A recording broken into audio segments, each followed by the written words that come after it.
तर रामराम मंडळी, मी आहे नेहा राऊत आणि आज मला तुम्हाला सांगायचं आहे की बघा ना, मुलीचं जीवन किती अवघड असतं.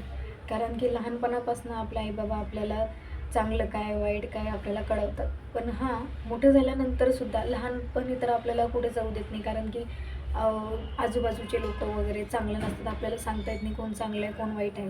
पण मोठं झाल्यानंतरसुद्धा आपल्याला कळते ना कोण आपल्यासाठी चांगलं, कोण आपल्याला कशा नजरेनं बघते. कारण की मुलींना ना कळतं की आपल्या कोणाला आपल्याकडे जर कोणी वाईट नजरेनं बघत असेल तर आपल्याला कळते. पण ते आपल्या आईबाबाला कोण सांगणार. आणि कधीतरी आपली जर ओळख झाली आपल्या मैत्रिणीशी वगैरे, शाळेत तर ओळख होतेच, पण आपली इच्छा असते की आपल्या मैत्रिणीच्या घरी डबापाटी वगैरे करा, नाहीतर फिरायला जावा, मैत्रिणीसोबत बोलावं, घरी जाऊन त्यांच्या कधी बड्डे पार्टीला जावा. तर माझ्या आईला मी विचारत होते तर माझी आई मला कधी जाऊ देत नव्हती.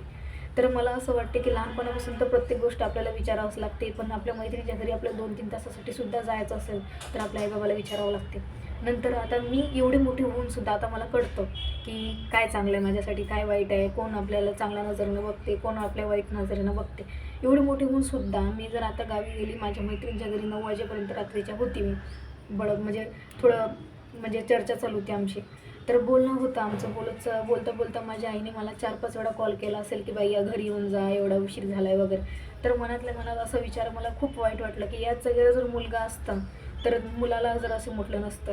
तर मी काही सांगते ना, मुलगी कितीही कमावती असो, कितीही शिक्षित असो ना, मुलाची जागा कधी घेऊ शकणार नाही. आणि लग्नानंतरसुद्धा आपण बघतोय की आपल्या नवऱ्याला आपण नवऱ्याच्या घरी जेव्हा जातो तेव्हा सासू सासऱ्यांना आपल्याला करायचं काय काय नाही करायचं हे सगळं सासू सासऱ्यांना विचारावं लागते, नाहीतर नवऱ्याला विचारावं लागते. स्वतःचं जीवन आहेच नाही. आपल्याला जर स्वतःच्या आईबाबाच्या घरीसुद्धा जायचं असलं ना 2-3 दिवसासाठी, नाही तर 5-6 दिवसासाठी, तर आपलं नवरा ठरवतो की आपल्याला किती दिवसासाठी वगैरे जायचं असलं. तर म्हणजे मग नंतर आपण म्हातारे होऊ.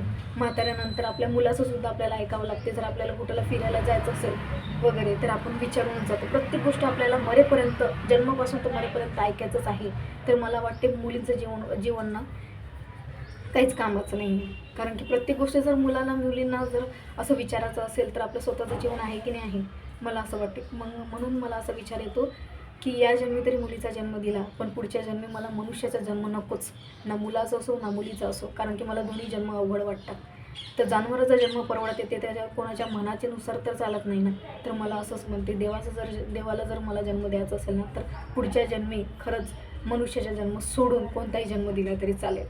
तुम्हाला काय वाटते?